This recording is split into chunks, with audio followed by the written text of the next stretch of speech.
Olá, olá, Lei, tudo bom, tudo bem? Gente, terceira videoaula, né? Desses vídeos gravados durante a pandemia. Esse canal até devia se chamar Canal da Pandemia de História, sei lá. Mas eu gravo esses vídeos aqui para vocês acompanharem em casa, estudarem, né? Quem tem interesse também, aí o pessoal do YouTube pode acompanhar tranquilamente. Os vídeos são públicos. Eu sei que eu não estou seguindo uma ordem cronológica, né? O último vídeo foi sobre Revolução Francesa, esse vai ser sobre Primeira Guerra Mundial, mas vai ser assim mesmo, tá? Conforme for surgindo a demanda dos alunos, eu vou gravando os vídeos nessa forma de slide, tá bom? Então vamos lá, Primeira Guerra Mundial. Primeira Guerra Mundial, ela foi um conflito armado, né? O maior conflito armado que teve até então, né? Depois teve a Segunda Guerra, mas até então foi o maior mundial, porque envolveu países de toda a parte do globo terrestre, mas principalmente o confronto foi travado no continente europeu. Segundo o historiador Eric Hobsbawm, esse aí inaugurou o século XX. Tá? Tinha alguns fatores que pareciam com que a Europa estava gozando de certa paz e harmonia que ia durar por muito tempo, então a guerra parecia improvável. O primeiro fator dele era que os monarcas, em geral, eles eram parentes, primos, muitas vezes parentes até próximos, né?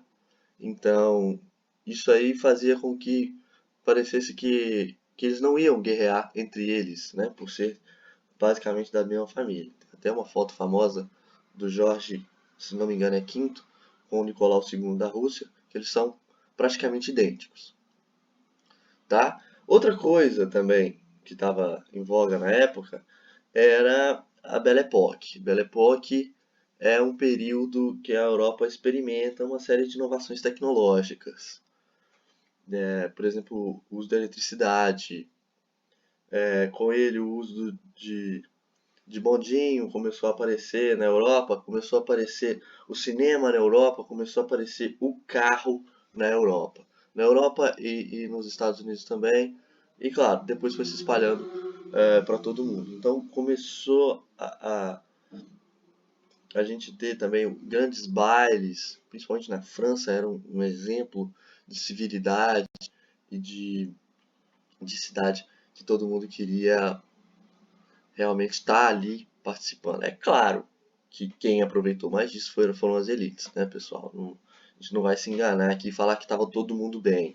Os trabalhadores nas fábricas continuavam sem basicamente nenhum direito trabalhista, trabalhavam horas e horas, e a situação nos cortiços e do pessoal mais pobre era triste, não era uma vida, não era uma qualidade de vida muito boa. Mas o que exportava para fora era essa imagem de uma Europa que tinha chegado aí, como coloquei no slide, no apogeu da sua civilização. E outra coisa, já tinham passado 100 anos desde dos grandes conflitos com Napoleão, Napoleão I. Napoleão foi derrotado em Waterloo em 1815 e já tinha se passado. Tiveram alguns conflitos? Teve a guerra franco-prussiana, em que a Prússia derrotou a França e unificou a Alemanha e anexou aí Alsácia-Lorena. Mas é um conflito menor porque não envolveu mais países, né? Ficou ali. A gente teve uma guerra também da Rússia com o Japão. O Japão surpreendentemente venceu. Mas no geral, a visão que os europeus tinham da guerra é que ela já tinha passado. E que isso aí era coisa de povos atrasados inferiores. Aqui eu deixei algumas coisas que representam muito bem a Belle Époque, o cinema, como eu falei. Né? Esse aqui é o primeiro pôster de um filme de comédia, 1895, cinematográfico Lumière. Lumière são os irmãos que inventaram o cinema, os irmãos Lumière são considerados aí os inventores dessa magnífica coisa, né, que é o cinema. Sinto até falta porque pandemia tá tudo fechado. Saudades no cinema. Bom, e o carro, né, gente? O carro que preciso nem falar.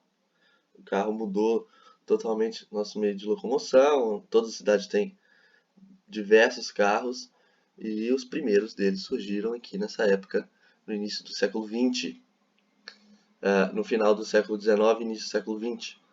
Aqui você vê um Peugeot, né, construído na França. Vamos lá para os antecedentes, então. Por trás de todo esse pano de fundo da paz, né, por trás de toda essa harmonia entre os países europeus, o que estava acontecendo no, no, no, no exterior, né, no plano exterior, era uma corrida imperialista muito forte sobre a África, primeiramente. Um continente que é pobre até hoje, né, sofre com exploração, estava sofrendo aí com a exploração imperialista.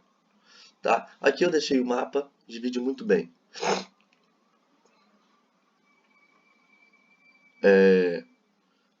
Os países franceses,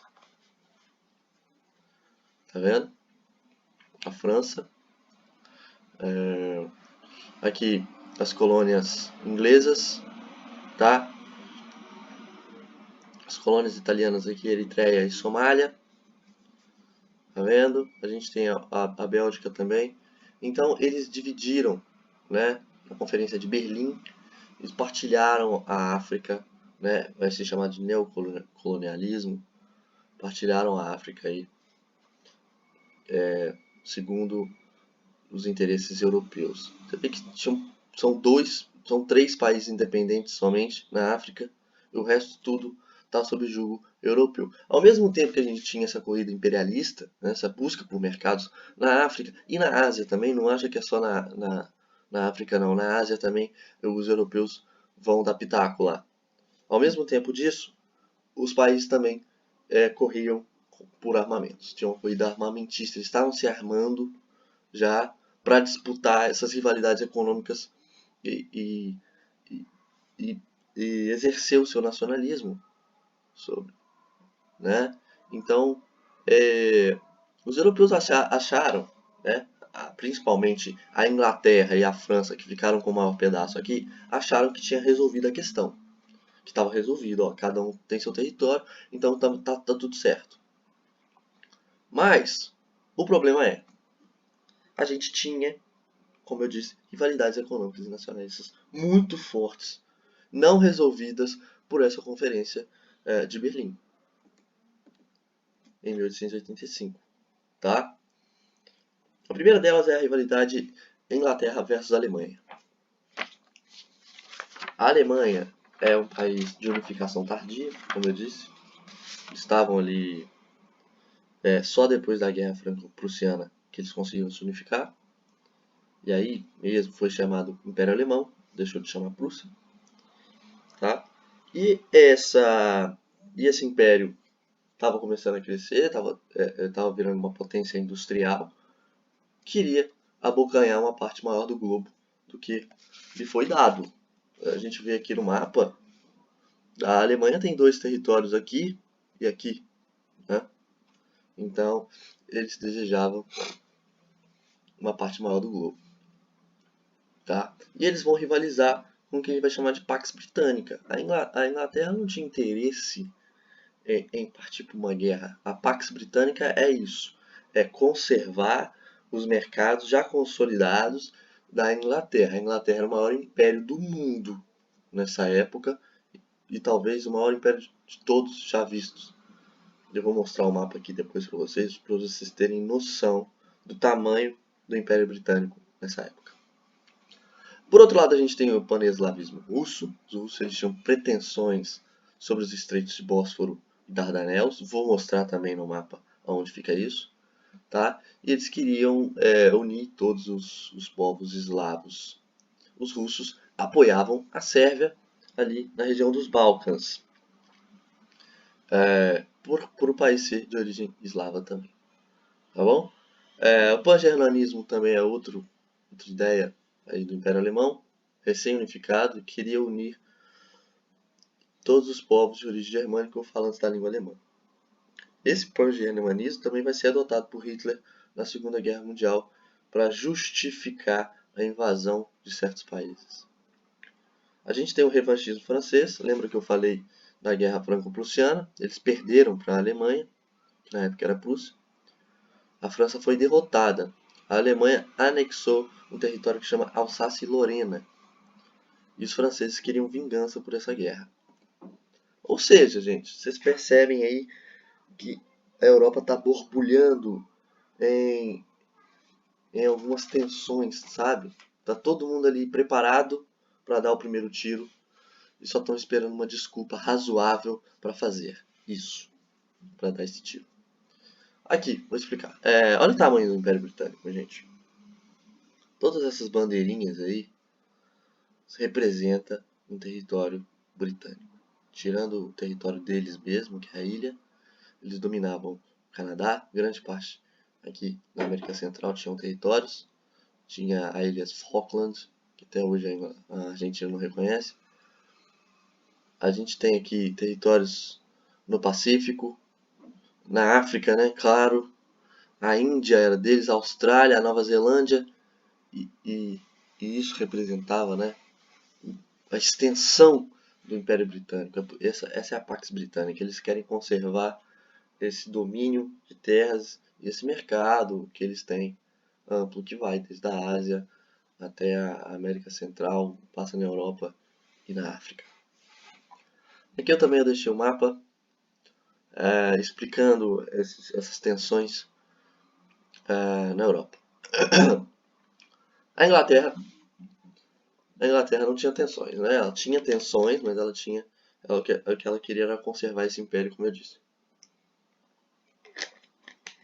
A França, ela tinha uma tensão com a Alemanha muito forte aqui na fronteira delas. A Alsácia e Lorena, que ficava aqui, essa região fronteiriça. A Alemanha queria dominar os países que falam alemão, né? Ela queria criar uma grande Alemanha e queria abocanhar uma parte maior na África, então também tinha essa ameaça. Os russos queriam unir os povos eslavos, eles queriam conquistar esse estreito aqui de Bósforo e o estreito de Dardanelos, que fica mais aqui embaixo. Então eles queriam invadir aqui, tinham pretensões nesses territórios aqui e no Império Turco, né? O Império Turco Otomano. Tá bom? Então era esse o mapa geral antes da guerra. Esses eram os antecedentes. Agora vamos lá. O que começou a se fazer? A Inglaterra e a França já estavam vendo que eles tinham que se unir. Até porque, por que eles vão se unir? A Inglaterra e a França, que eram rivais das antigas, né? Eles eram muito rivais, tanto economicamente, tanto politicamente. Tá? A gente pode dizer que quase são os dois principais países da Europa que protagonizaram a Revolução Inglesa e a Revolução Francesa, respectivamente. Eles vão se unir porque eles viram, olha, a gente tem dois impérios muito grandes. A França também tem grande parte da África, tem territórios também na América, tem territórios também não sei. Enfim, ela tem um grande império, né? Não sei se tem na Ásia, mas tem na Ásia, tem Indochina lá na Ásia. Enfim, para eles era o suficiente, é claro, né? Eles estão dividindo mais da metade do mundo é dos dois. Então eles assinaram um acordo, tá? No começo do século XX ou final do XIX, se eu não me engano, tá? A Entente Cordiale, que fechou aí os antigos rivais, apertaram as mãos, tá? E tinha também a Aliança Franco-Russa. Ele já tinha uma aliança com a Rússia muito forte, a França. Então, a França também fez com que o Reino Unido chegasse mais próximo da Rússia e eles assinaram então a Tríplice Entente. A Tríplice Entente foi resultado aí de acordos previamente assinados. A Tríplice Entente fez o Império Alemão abrir o olho. Olha, eles estão assinando lá um acordo militar deles, a gente tem que ter o nosso. Então, ele se aproximou de dois outros países, né? O Império Austro-Húngaro, que estava ali no seu centro de influência. O Império Austro-Húngaro topa fazer essa aliança, e a Itália. A Itália também é um país de unificação tardia e também queria uma parte maior da África e de mercados externos, porque, como vocês viram no mapa da África, a Itália não tem quase nada. A Itália tem a Líbia, Eritreia e a Somália, né? Lembrando que isso aqui é português, Angola e Moçambique, as cores se parecem. Mas enfim, então a Itália também topou fazer parte dessa aliança no início, né? Depois a Itália muda de lado. Mas isso aí é mais pra frente. Que vai se chamar a Tríplice Aliança. Então a gente tem a Tríplice Entente, aqui de azul, tá, gente? E a Tríplice Aliança de vermelho. Tá ok? Os países que estão com essa cor aqui bege são os países neutros, que se manteram neutros no início, né, desse confronto, tá? O Império Otomano vai se unir ao Império Alemão, depois vai ficar vermelho aqui, tá?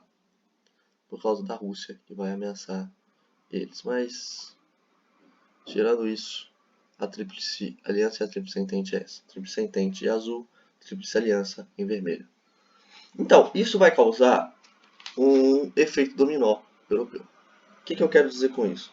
Quando um país entra na guerra, por exemplo, se o Império Austro-Húngaro aqui é ameaçado pela Sérvia, como vai acontecer, ele vai arrastar todos esses países contra esse país. Ou seja, um país vai arrastar o outro para a guerra. Todos vão entrar juntos. Essa era a aliança. Tá? Uma aliança militar defensiva. Então vamos lá, a questão balcânica.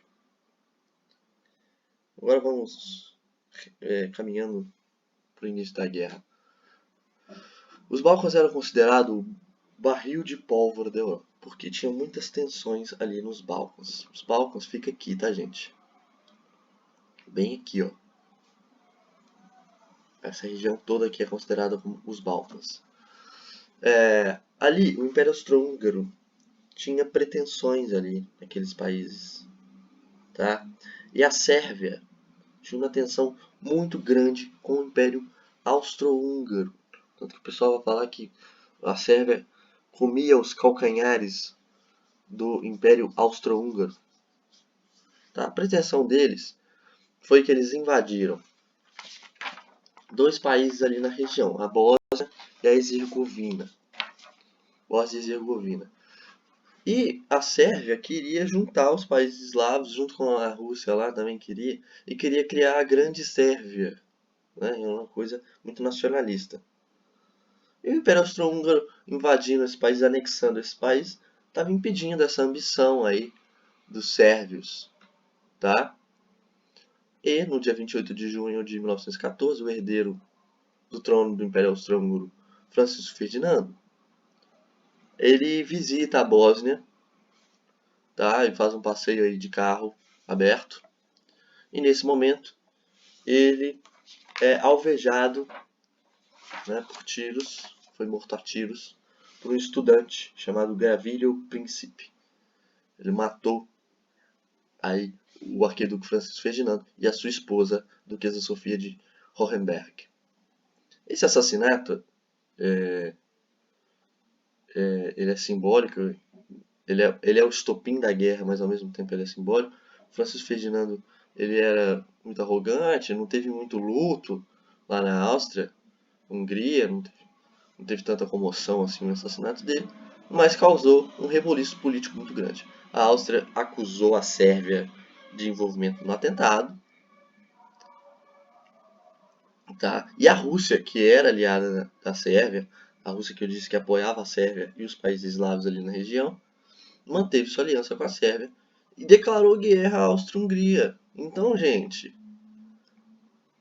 o Império Austro-Húngaro culpou a Sérvia. Passou um mês de investigações, tentaram descobrir alguma coisa, deram um ultimato para a Sérvia, um ultimato que era inaceitável, fazendo ela ceder várias coisas, e a Sérvia não aceitou. Então o Império Austro-Húngaro declarou guerra à Sérvia.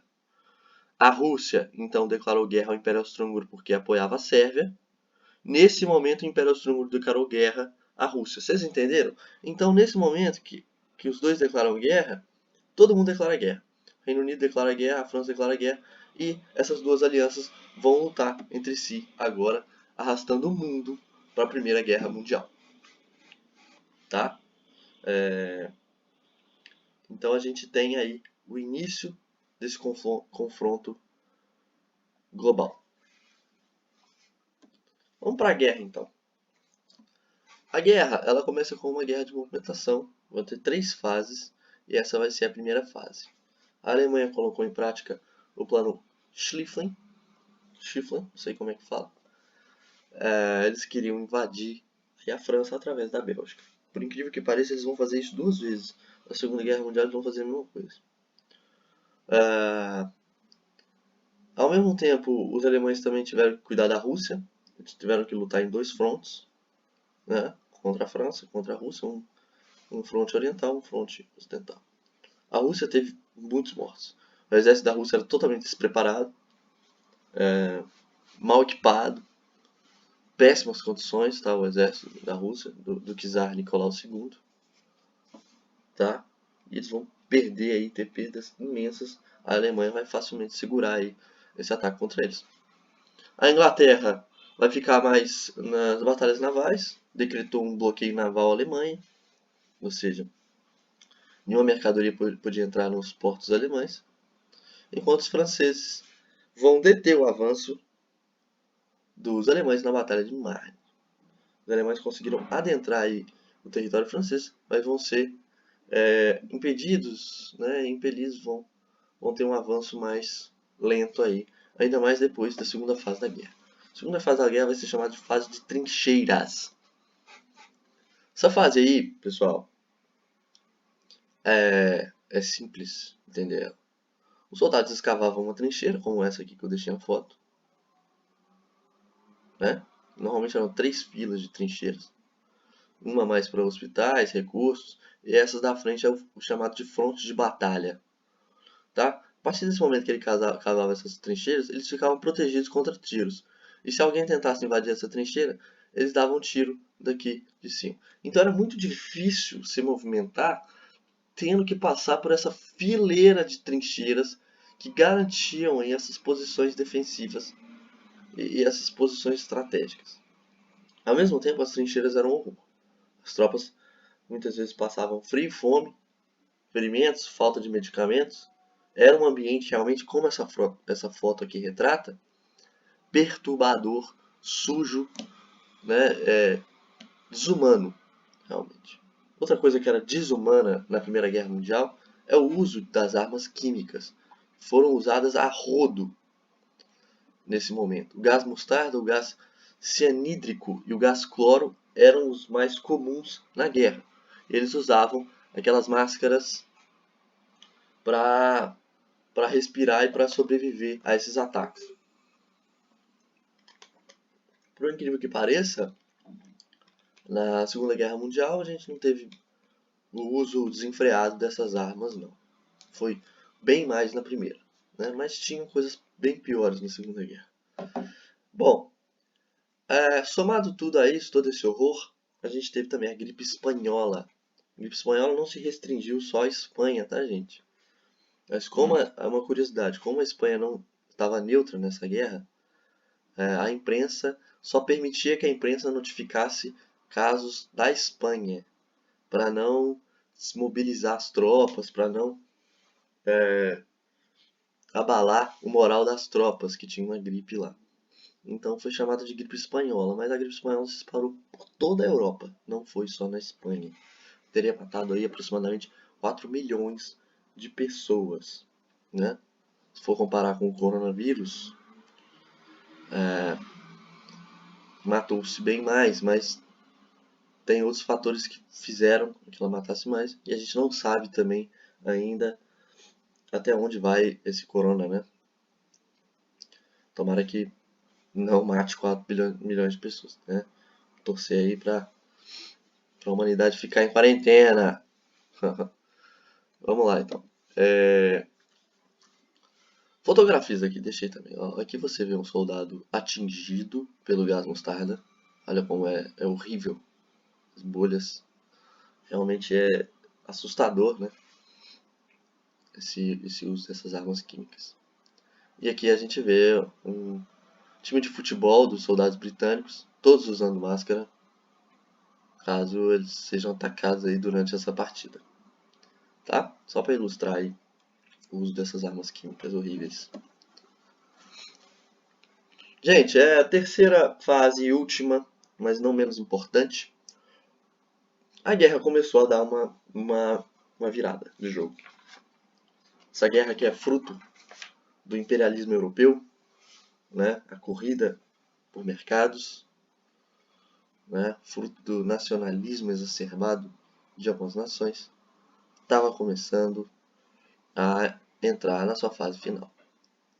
Primeiramente a Rússia, que entrou totalmente despreparada sem um exército. Bom, já tinha perdido 5 milhões no primeiro ano, retirou-se da guerra. Devido a uma revolução socialista comunista na Rússia, Lenin liderou os bolcheviques, basicamente os trabalhadores rurais e urbanos, contra o czar Nicolau II. O czar acabou morto junto com suas filhas em seu palácio. Tá? A Rússia então virou o primeiro país socialista do mundo a colocar em prática aí as ideias de Marx e Lenin. Pelo menos era a ideia, né? Era colocar. Tá? O Lenin foi o líder aí. E a Rússia se retirou, o novo governo saiu fora da guerra. Tá? Os Estados Unidos, por outro lado, em vez de sair, entrou no conflito. Tá? Grande parte da entrada dos Estados Unidos foi devido ao ataque aos seus navios mercantes. Outra coisa foi o telegrama Zimmermann. Os Estados Unidos vendia coisas para os dois lados. Tá? Ele vendia tanto para a Alemanha, vendia para a Inglaterra. Coisas que eu digo é armamento, alimento, equipamentos de guerra, armas, toda espécie de coisa. Os Estados Unidos já tinham uma indústria que possibilitasse isso. Eles enriqueceram muito durante essa guerra. Enriqueceram muito. E a Alemanha não gostava. Quando ela tinha o poder de afundar algum desses navios mercantes, ela fazia. E ela também ofereceu aí o telegrama Zimmermann. Foi interceptado pela Inglaterra um telegrama que falava para o México entrar na guerra ao lado da Tríplice Aliança contra os Estados Unidos, oferecendo ajuda militar para o México conquistar os estados tomados, como Texas, Novo México e Arizona. Conquistar esses estados que antes eram mexicanos e passaram a ser americanos, estadunidenses, né? Os Estados Unidos olhou aquilo e falou: ué, você está afundando meus navios e você ainda quer que o meu país vizinho ocupe meu território? É isso? Não exultante, não exultou em nenhum momento. Os Estados Unidos entrou na guerra depois de anos de política isolacionista e o presidente aí resolveu entrar na guerra. Os Estados Unidos, é claro, vai colaborar de forma mediana na guerra, nem tanto, já chegou já no final, realmente, 1917, né? Já tinha muito pé no chão aí. Não vai ter uma atitude decisiva na guerra, não, mas vai ajudar aí os países da Tríplice Entente. A luta então se concentrou ali na Alemanha e na França, e os alemães foram perdendo cada vez mais território. As derrotas no fronte foram incríveis. Incríveis. Né? Apesar de todas as trincheiras, foram rompendo as trincheiras. A Alemanha passou então por uma crise econômica e as derrotas no fronte propiciavam as manifestações socialistas. A gente teve o que a gente chama de Revolução Alemã em Kiel, 1918. O novo governo proclamou a República e o Kaiser Guilherme II abdicou do trono em 1918. O novo governo, então, assinou um armistício que deu fim à Primeira Guerra Mundial. Aí vocês vão falar, gente, mas o que aconteceu no Império Austro-Húngaro? O que aconteceu com o Império Otomano também, que entrou do lado dos alemães? Bom, eles estavam... Eles estavam também em crise. O Império Austro-Húngaro estava decadente. Tá? Muitos países dentro do Império Austro-Húngaro, parece que o Império Austro-Húngaro era realmente formado por várias nações. Então, cada uma estava fazendo uma movimentação de independência diferente. O Império Austro-Húngaro não pôde ajudar a Alemanha militarmente nem economicamente. O decadente Império Otomano também estava passando por uma guerra pesada. A Rússia estava conseguindo invadir esse império e ele não tinha forças, nem condições para lutar. Tá? Basicamente aí é isso. A Itália, que inicialmente era da Tríplice Aliança, se retirou logo no início do conflito, passando para o lado da Tríplice Entente. A Itália alegou que a aliança com a Tríplice a aliança com a Tríplice Aliança era só defensiva, sendo que o Império Austro-Húngaro que tinha declarado guerra. Então ela saiu logo. A Inglaterra e a França prometeram para a Itália que iam dar para ela alguns territórios. Isso aí não, essa parte aí não foi cumprida não pela Tríplice Entente. Tanto que anos depois a Itália vai entrar novamente numa guerra ao lado da Alemanha. Vamos citar aqui, gente, o genocídio armênio. Armênia são povos, tá? São alguns povos que foram conquistados aí pelo turco, tem também o território, foi conquistados ali pelo Império Turco. E boa parte desses soldados armênios eram contra ser súditos aí dos sultões turcos. Então muitas vezes eles combateram contra os turcos. Isso era considerado autotraição. Os turcos então convocaram soldados armênios, muitas vezes eram eles que escavavam suas próprias covas e escavavam também as trincheiras, sendo logo exterminados. Remover a população das cidades também era muito comum. O que aconteceu basicamente foi um extermínio, a tentativa de extermínio do povo por parte do Império Turco-Otomano. A Turquia, a República da Turquia atual, nunca reconheceu esse genocídio, tá? Depois desse genocídio armênio, no século XX a gente vai ter dois outros, sendo o Holocausto e também o Holodomor, feito por Stalin na Ucrânia. Acho que tem uma estimativa que o genocídio armênio matou 1,5 milhões de pessoas. O Brasil na Primeira Guerra, na Segunda. Na Primeira.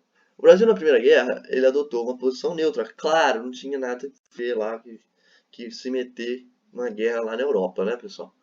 Mas os alemães, eles ficam, sabe, eles ficam bombardeando os navios brasileiros, os navios mercantes. O Brasil, ele era um grande parceiro comercial aí da Inglaterra, vendia produtos agrícolas, commodities, né? E aí os navios alemães, eles torpedeavam os nossos navios. Torpedeavam até demais. O Brasil foi rompendo relações com a Alemanha. E o estopim foi o ataque ao cargueiro de Macau, tá? Onde dois brasileiros capitães lá, almirantes, sei lá, foi sequestrado. O Brasil, então, foi o único país da América do Sul que entrou na guerra como combatente, como beligerante.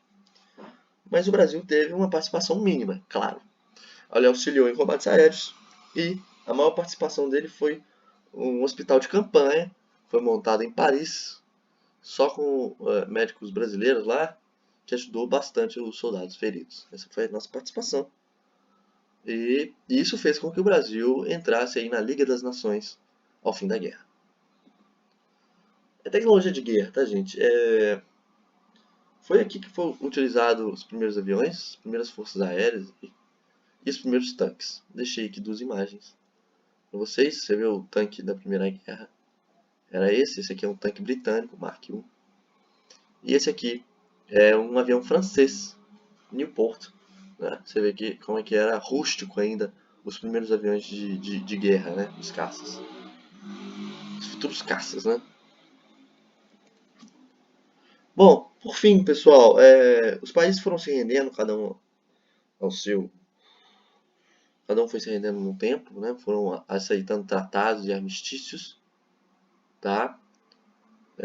O Império Otomano saiu, o Austro-Húngaro saiu, a Itália já tinha saído. E o último, e que foi responsabilizado por toda a guerra, pela culpa de toda a guerra, foi a Alemanha. A Alemanha teve um tratado humilhante, né, segundo os próprios alemães, e muito severo, Tratado de Versalhes. Impôs diversas coisas à Alemanha. A Alemanha teve que entregar o Alsácia-Lorena de volta para a França, ceder as regiões que estavam ocupadas por ela, desmilitarizar a região da Renânia, entregar suas colônias todas. O país também foi totalmente diminuído, o seu território mesmo original antes da guerra teve uma diminuição considerável. Seu exército também não podia passar de 100 mil homens. Seus navios foram entregues aí à Alemanha, seus navios foram entregues à Inglaterra e à França.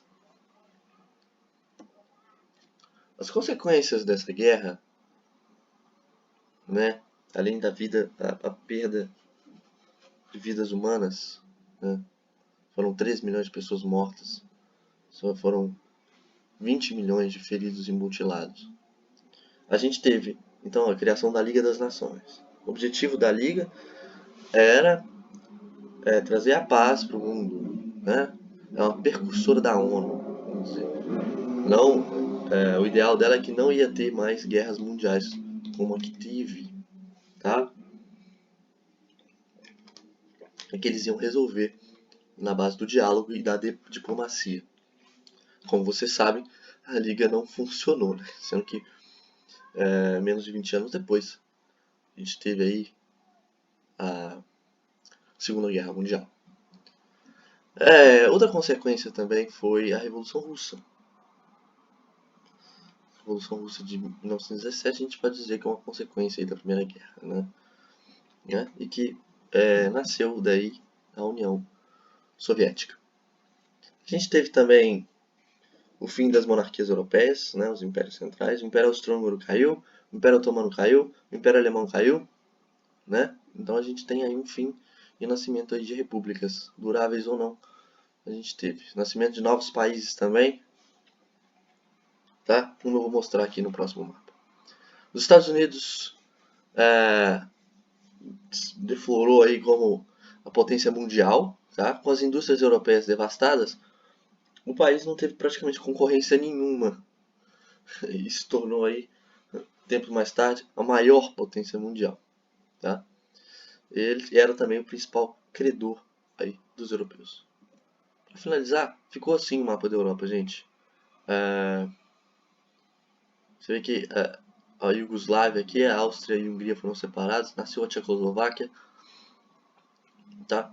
Alguns países novos. A Polônia ganhou acesso ao mar aqui, né, com Danzig bem aqui no meio, e assim ficou. E a União Soviética agora está bem aqui. França ganhou novos territórios, a Alsácia-Lorena também, e a Grã-Bretanha ficou intacta, como sempre. Tá? Pessoal, deixo aí algumas indicações de livros para quem quer ler, quem quiser aprender mais sobre a Primeira Guerra Mundial, esse período aí de transformações políticas muito importantes, tá? Deixo também indicações de jogos para quem gosta de jogar. E o filme recente aí, 1917, muito bom filme, realmente retrata muito bem aí como é que foi a Primeira Guerra Mundial. É isso. Por hoje é só. Eu agradeço aí quem estiver aí e até mais. Valeu. Tchau.